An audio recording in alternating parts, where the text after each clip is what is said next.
ಮಾತೆ ಮರಿಯಮ್ಮನವರಲ್ಲಿ ಪ್ರಿಯ ಭಕ್ತಾದಿಗಳೇ, ಮೇ ತಿಂಗಳ ಮಾತೆ ಮರಿಯಳ ಬಗ್ಗೆ ನಾವು ಧ್ಯಾನಿಸುತ್ತಾ ಬಂದಿರುತ್ತೇವೆ. ಇಂದು ನಾವು ಮಾತೆ ಮರಿಯ ಅತ್ಯಂತ ನಿಷ್ಠಾವಂತ ಕನ್ನಿಕೆ ಅಥವಾ ಪ್ರಾಮಾಣಿಕ ಕನ್ನಿಕೆ ಎಂಬುದರ ಬಗ್ಗೆ ಧ್ಯಾನಿಸಲಿದ್ದೇವೆ. ಪ್ರಿಯರೇ, ಈ ನಿಷ್ಠಾವಂತ ವ್ಯಕ್ತಿಗಳೆಂದರೆ ಯಾರು? ಸಾಮಾನ್ಯವಾಗಿ ನುಡಿದಂತೆ ನಡೆಯುವವರು ನಿಷ್ಠಾವಂತ ವ್ಯಕ್ತಿಗಳು. ಯಾವಾಗ ಒಬ್ಬ ಸೇವಕ ಅಥವಾ ಸೇವಕಿ ತನ್ನ ಯಜಮಾನನಿಗೆ ತಲೆಬಾಗುತ್ತಾ ತಾನು ಒಪ್ಪಿಕೊಂಡಂತಹ ಕಾರ್ಯಗಳನ್ನು ಮಾಡುತ್ತಾ ಸಾಗುತ್ತಾರೋ ಅಂಥವರು ನಿಜವಾಗಿಯೂ ನಿಷ್ಠಾವಂತ ವ್ಯಕ್ತಿಗಳು. ಇಂತಹ ನಿಷ್ಠಾವಂತರ ಸಾಲಿನಲ್ಲಿ ನಿಲ್ಲುವವರು ಮಾತೆ ಮರಿಯ. ನಿಷ್ಠಾವಂತತೆಯನ್ನು ತೋರಿದವರಲ್ಲಿ ಮಾತೆ ಮರಿಯ ಪ್ರಪ್ರಥಮರು ಎಂದರೆ ತಪ್ಪಾಗಲಾರದು. ಹಾಗಾದರೆ ಮಾತೆ ಮರಿಯಳ ನಿಷ್ಠಾವಂತ ಜೀವನ ಹೇಗಿತ್ತು ಎಂಬುದನ್ನು 3 ಅಂಶಗಳಲ್ಲಿ ನಾವು ಧ್ಯಾನಿಸುವ. ಮೊದಲನೇದಾಗಿ ಪ್ರಿಯ ಸಹೋದರ ಸಹೋದರಿಯರೇ, ಮಾತೆ ಮರಿಯ ಪ್ರಸವ ವೇದನೆಯನ್ನು ಪಡೆಯುತ್ತಿರುವಾಗ, ಆ ನೋವನ್ನು ಅನುಭವಿಸುತ್ತಿರುವಾಗ ಮಾತೆ ಮರಿಯ ಹೇಳಿದ್ದು, ನಾನು ಇಷ್ಟೊಂದು ನೋವನ್ನು ಅನುಭವಿಸ್ತಾ ಇದ್ದೀನಿ, ಯಾಕಂತಂದರೆ ನಾನು ದೇವರ ವಾಕ್ಯಕ್ಕೆ ಮನ್ನಣೆಯನ್ನು ಕೊಡುತ್ತೀನಿ ಎನ್ನುತ್ತಾ ಆ ಪ್ರಸವ ವೇದನೆಯನ್ನು ಅನುಭವಿಸುತ್ತಾ ದೇವರಿಗೆ ನಿಷ್ಠಾವಂತರಾಗಿ ನಡೆದರು.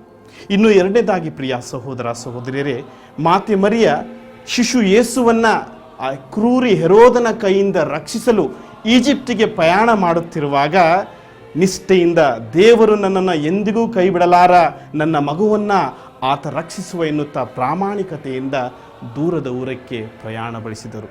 ಇನ್ನು ಮೂರನೇದಾಗಿ ಪ್ರಿಯ ಸಹೋದರ ಸಹೋದರಿಯರೇ, ಪ್ರಭು ಯೇಸು ಶಿಲುಬೆಯ ಮೇಲೆ ಪ್ರಾಣತ್ಯಾಗ ಮಾಡುತ್ತಿರುವಾಗ ಆ ಮಗುವಿಗೆ ಬೆನ್ನೆಲುಬಾಗುತ್ತಾ ಆ ಮಗುವಿಗೆ ಹೇಳ್ತಾರೆ ಮೌನ ಮಾತಿನಿಂದಲೇ, ಮಗನೇ ಹೆದರಬೇಡ, ನಿಷ್ಠಾವಂತರಾಗಿ ಬಾಳುವ ಪ್ರತಿಯೊಬ್ಬನನ್ನ ದೇವರು ಮೇಲಕ್ಕೆ ಎತ್ತುವರು. ಅದೇ ರೀತಿ ಪ್ರಭು ಯೇಸು ಶಿಲುಬೆಯ ಮೇಲೆ ಮರಣ ಹೊಂದಿದರೂ ಕೂಡ ಪುನರುತ್ಥನರಾದರು. ಹೌದು ಪ್ರಿಯ ಸಹೋದರ ಸಹೋದರಿಯರೇ, ನಿಷ್ಠಾವಂತರಾಗಿ ಬಾಳಿದರೆ ದೇವರಿಗೆ ನಾವು ಮೆಚ್ಚುಗೆಯಾಗುವುದರಲ್ಲಿ ಸಂದೇಹವೇ ಇಲ್ಲ.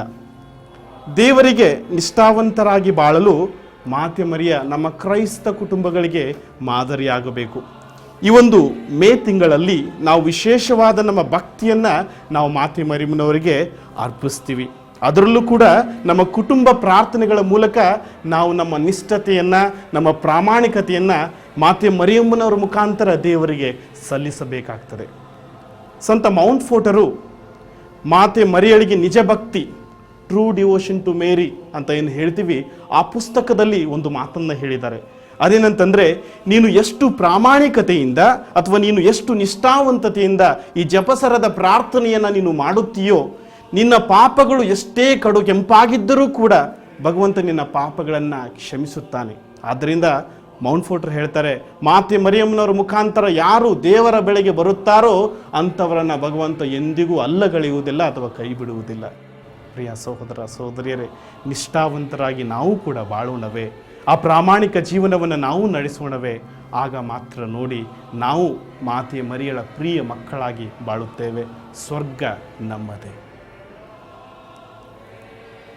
ಪ್ರಿಯ ಭಕ್ತಾದಿಗಳೇ, ಇಂದು ನಾವು ವಿಶೇಷವಾಗಿ ಎಲ್ಲ ಉದಾರ ದಾನಿಗಳಿಗೋಸ್ಕರ ಪ್ರಾರ್ಥಿಸೋಣ.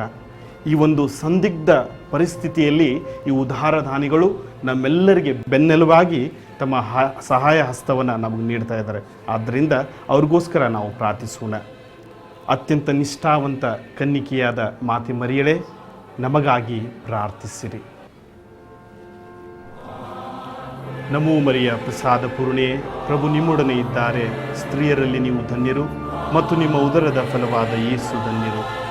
ಸಂತ ಮರಿಯ ದೇವಮಾತೆಯೇ, ಪಾಪಿಗಳಾಗಿರುವ ನಮಗಾಗಿ ಈಗಲೂ ನಮ್ಮ ಮರಣದ ಸಮಯದಲ್ಲೂ ಪ್ರಾರ್ಥಿಸಿರಿ.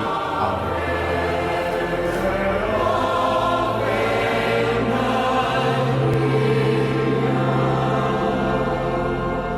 Ave Maria.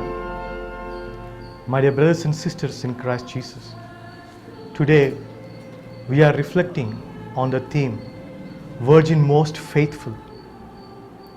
This is a month for us given by the Church to meditate upon the virtues of Mary, and therefore faithfulness is one of the most precious virtue Mary ever possessed in her life. what it means to be faithful. Yes, my dear friends, one, to gain his or her faithfulness, the other should trust, believe in that person. Mary is one such person whom God had trusted, whom God had put his faith, and therefore she lived to that faith. A faithful person is a one who adheres himself or herself to his or her master, even at any cost of any danger or suffering in his life or her life. And therefore, Virgin Mary never turned back in her life in spite of coming across difficulties, struggles and sufferings in her life. And therefore, she is the most faithful virgin for this church. Much more to say. It is her total devotion to God and devotion to Christ made her most faithful. Saint Augustine of Hippo says like this: Mary became more blessed by her perseverance in faith than her conceiving Christ in flesh. And I firmly believe in this because she lived that faithful call given by God even after giving birth to Christ. She is the most faithful disciple to Christ. She never abandoned Christ.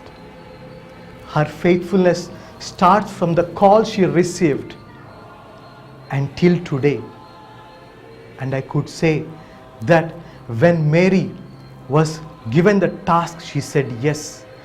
In her flight, she said yes. In her suffering, she said yes. In her poverty at the infancy of Jesus and throughout his life, she said yes. And at last, Mary stood at the cross silently, though she could not help anything more than that. But she never feared any danger to stand at the foot of cross because she knows what it means to be faithful to the Son of God. And later, she had become a faithful mother as Jesus entrusted the church into her hands. She entrusted the church in its infancy. Montfort says like this: the more one consecrates himself to Mary, one consecrates himself to Christ. And therefore, my dear friends, let us consecrate ourselves into the hands of Mary.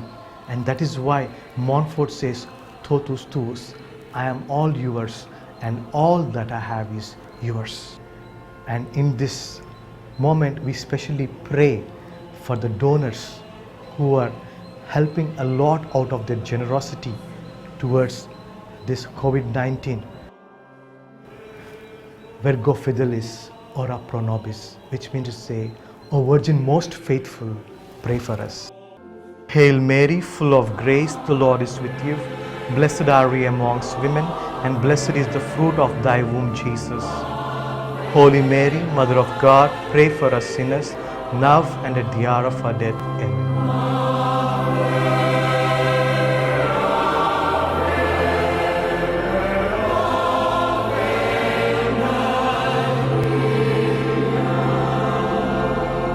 இன்று சிறப்பாக இந்த ஒரு காணொளி நிகழ்ச்சியில் அன்னை மரியாள் விசுவாசத்தின் கன்னிகை என்கின்ற இந்த தலைப்பிலே நாம் தியானிக்க இருக்கின்றோம். விசுவாசம் என்று எடுத்துக்கொண்டால் விவிலியத்திலே பார்க்கின்றோம், ஆபிரகாம் நம்முடைய தந்தை ஞாபகம் வருகின்றார். எதற்காக ஆபிரகாமை விசுவாசத்தின் தந்தை என அழைக்கின்றோம்? முதலாவதாக தன்னுடைய இடத்தை விட்டு கொடுக்கின்றார், தன்னுடைய மக்களை விட்டு கொடுக்கின்றார், தனக்கு இருந்த யாவற்றையும் செல்வத்தையும் அனைத்தையும் விட்டு கொடுத்து கடவுள் கூறிய அந்த வார்த்தைக்கு கீழ்ப்படிந்து கானான் தேசத்திற்கு அவர் செல்கின்றார். அப்படி என்றால் இதிலே நாம் கற்க வேண்டியது இரண்டு பொருட்கள். ஒன்று, அவர் இறைவனுடைய வார்த்தைக்கு அடிபணிந்தார். இரண்டாவது, இறைவனுடைய அந்த வார்த்தைக்கு கீழ்ப்படிந்து தன்மேல் இருந்த அனைத்து விசுவாசத்தையும் இறைவன் மேல் காண்பிக்கின்றார். ஆக ஆபிரகாமிடமிருந்து நாம் இந்த விசுவாசத்தை கற்கின்றோம். இதே போல அன்னை மரியாளும் நமக்கு விசுவாசத்தின் தாயாக இருக்கின்றார். அதாவது அன்னை மரியாளுடைய வாழ்க்கையை பார்க்கின்றோம். முதலாவதாக சிறு குழந்தையிலேயே அவர் கோவிலில் அர்ப்பணிக்கப்பட்டார். சிறு குழந்தையிலே அவர் அதிகமாக விவிலியத்தை தன்னுடைய தாயின் மூலம் பயில்கின்றார். ஆக அந்த விசுவாசம் என்பது திடீரென்று வந்த ஒரு விசுவாசம் அல்ல, மாறாக தன்னுடைய குழந்தை பருவத்திலேயே விசுவாசம் இந்த அன்னை மரியாளுக்கு இருந்தது. இதைத்தாம் நான் புரிந்து கொள்ள வேண்டும். நாமும் நம்மிடம் இருக்கின்ற இந்த விசுவாசத்தை நம்முடைய பிள்ளைகளுக்கும் நம்முடைய உற்றார் உறவினர்களுக்கும் சொல்லிக் கொடுக்க வேண்டும். இரண்டாவதாக இந்த விசுவாசத்தை எங்கே வெளிப்படுத்துகின்றார் என்பதை நாம் சிந்தித்து பார்க்க வேண்டும். அதாவது லூக்கா எழுதிய நற்செய்தி 1:38 பார்க்கின்றோம். அன்னை மரியாள் அழகாக கூறுகின்றார், நான் இறைவனுடைய அடிமை என்று கூறுகின்றார். உமது சொல்படி எனக்கு ஆகட்டும் என்று அழகாக கூறுகின்றார். அதாவது அந்த மங்கள வார்த்தையை கப்ரியேல் தூதர் கூறுகின்ற பொழுது அன்னை மரியாளுக்கு நன்கு தெரியும், அவள் வாழ்ந்த அந்த காலத்திலே என்ன நடக்கும் என்று நன்கு தெரியும். அதாவது ஒரு பெண்மணியானவள் திருமணம் ஆகும் முன் ஒரு குழந்தையை கருவில் தாங்கினால் அங்கே கல்லால் எரியப்பட்டு அவள் கொல்லப்படுகின்றாள். ஆனால் அன்னை மரியாளோ இதை அனைத்தையும் அறிந்து கடவுள் கூறிய அந்த வார்த்தைக்கு சமர்ப்பணித்து தன்னுடைய வாழ்க்கையை உம்முடைய அடிமை என்று ஒப்புக் கொடுக்கின்றார். அப்படி என்றால் அதில் என்ன நாம் கற்கின்றோம் என்றால் அந்த ஒரு விசுவாசம்.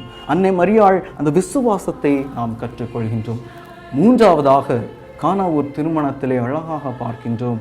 அதாவது 30 ஆண்டுகள் இயேசுவோடு வாழ்க்கையை வாழ்கின்ற அந்த அன்னை மரியாள் அந்த ஒரு தருணத்திலே பார்க்கின்றாள். அந்த கானாவூர் திருமணத்திலே திராட்சை ரசம் தீர்ந்து போன உடனே அந்த இறைவனை பார்த்து இவர்களுக்கு ஏதாவது செய்யும் என்று கூறுகின்ற பொழுது இறைவன் இயேசு என்ன கூறுகின்றார்? அன்னையே, எனக்கு இன்னும் நேரம் வரவில்லை என்று கூறுகின்றார். ஆனால் அன்னை மரியாள் தன்னுடைய விசுவாசத்தை ஒருபோதும் தளரவிடவில்லை. அதற்காகத்தான் அங்கே இருந்த அந்த சீடர்களை கூப்பிட்டு இவர் சொல்வதையெல்லாம் செய்யுங்கள் என்று கூறுகின்றார். அப்படி என்றால் அந்த ஆழ்ந்த ஒரு விசுவாசம், அந்த இறைவன் மேல் அவர் கொண்டிருந்த அந்த பற்று அழகாக விவிலியத்திலே நமக்கு தெரிகின்றது. ஆக நாமும் நம்முடைய விசுவாசத்தில் அந்த ஆழ்ந்த ஒரு பற்றை அன்னை மரியாளிடமிருந்து நாம் கற்றுக்கொள்ள வேண்டும். எந்த ஒரு இக்கட்டான வேளையிலும் எந்த ஒரு துன்பத்திலும் அன்னை மரியாளுடைய விசுவாசம் நமக்கு ஞாபகம் வர வேண்டும். நான்காவதாக மிகவும் முக்கியமான ஒரு கருத்தாக இதை நான் பதிவு செய்கின்றேன். அதாவது அன்னை மரியாளுடைய விசுவாசம் தலை சிறந்த ஒரு உதாரணமாக இருக்கின்றது. எதற்கென்றால் நாம் இறைவன் இயேசு உயிர்த்து எழுந்து விட்டார் என்று எல்லா சீடர்களும் கல்லறைக்கு போய் பார்க்கின்றார்கள், அவர் உயிர்த்து எழுந்து விட்டாரா இல்லையா என்று. ஆனால் அன்னை மரியாள் அங்கு செல்லவில்லை. ஏனென்றால் அவளுக்கு நன்றாக தெரிந்தது, என்னுடைய மகனின் வார்த்தையை கண்டிப்பாக ஒரு நாள் உண்மையாக வரும் என்று அந்த தாய்க்கு அழகாக தெரிந்தது.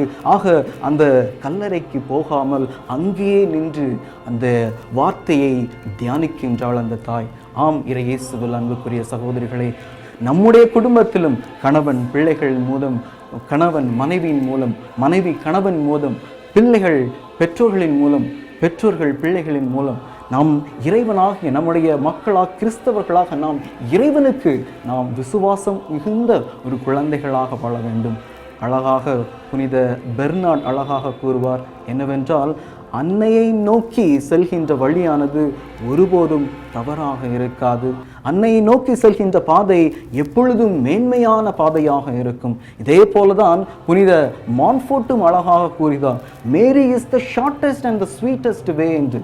அதாவது அன்னையிடம் சென்றால் எளிதான ஒரு வழி, அன்னையிடம் சென்றால் இனிமையான ஒரு வழி என்று புனித மான்ஃபோர்ட் அழகாக கூறுகின்றார். இன்று அந்த அன்னையை நோக்கி நாம் செல்வோம், அன்னையிடம் அந்த பாதையை கற்றுக்கொள்வோம், அன்னையிடம் அந்த விசுவாசத்தை முயற்சிக்கொள்வோம். அன்னை நம்மை ஒருபோதும் விட்டு கொடுக்காமல் நம்மை காப்பாற்றி சீர்படுத்துவாராக. இன்று சிறப்பாக இந்த கோவிட்-19 இந்த கிருமிக்காக, அதாவது உலக அளவிலும் நம்முடைய மறை மாவட்டத்தின் வழியாக உதவி செய்கின்ற ஒவ்வொரு நன்கொடையாளர்களுக்காக சிறப்பாக ஜெபிப்போம். அன்னை மரியே, விசுவாசத்தின் கன்னிகையே, எங்களுக்காக வேண்டிக் கொள்ளும். அருள் மிக பெற்ற மரியே வாழ்க, ஆண்டவர் உம்முடையனே. பெண்களுக்குள் பேறு பெற்றவள் நீரே. உம்முடைய திரு வயிற்றின் கனியாகிய இயேசுவும் ஆசீர்வதிக்கப்பட்டவரே. புனித மரியே, இறைவனின் தாயே, பாவியாயிருக்க எங்களுக்காக இப்பொழுதும் எங்கள் மரண நேரத்திலும் வேண்டிக் கொள்ளும் தாயே. ஆமென்.